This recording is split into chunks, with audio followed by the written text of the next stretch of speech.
ভাই আইফোন আমার কিনতে মন চাই। বাবার একদিন বলছিলাম, বাবা আমার একটা আইফোন কিনে দিবা। বাবা আমার দিকে তাকিয়ে বলতেছে, বাবা তোর একটা ফোন কিনে দিতে খুব ইচ্ছা করে, কিন্তু আমি 400-500 টাকা কামাই করি, রিক্সা চালাই, তোর আইফোন কিভাবে কিনে দেই? ভাই কথাগুলা আমার জন্য বলতেছি না, আমার মতন হাজারো মধ্যবিত্ত ছেলে আছে তাদের জন্য বলতেছি। আরে ভাই আমার আইফোন আছে সেটা আমি মানি, কিন্তু সবার তো আর আইফোন নাই। কিছু পোলাপান আছে নতুন নতুন শার্ট পরে, নতুন নতুন প্যান্ট পরে, নতুন নতুন সানগ্লাস পরে, 2 দিন পরে পরে আইফোন পাল্টায়।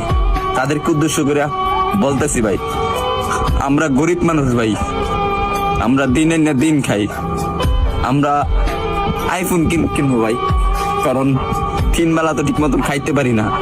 পরে হঠাৎ একদিন বাবা কষ্ট করে প্রতিদিন 100 টাকা করে জমায়া একদিন আমাকে 14,000 টাকা দিল।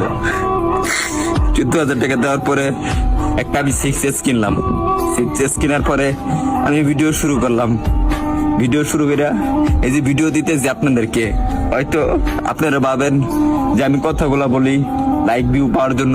না রে ভাই, সবার জীবনে একটা কষ্টের একটা গল্প থাকে, কাহিনী দেখে, আর আমি যেগুলা বলি রে ভাই এগুলা বাস্তবই বলি।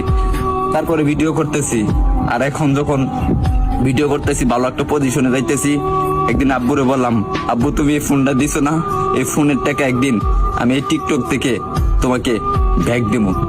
ভাই আপনারা যদি ভালো না বাসেন, সাপোর্ট না করেন ভাই, তাহলে সামনে আগে যেতে পারবো না রে ভাই কখনো। আপনারা একটু ভালোবাসা দেন, তাহলে আমি একদিন অনেক বড় হবো ভাই।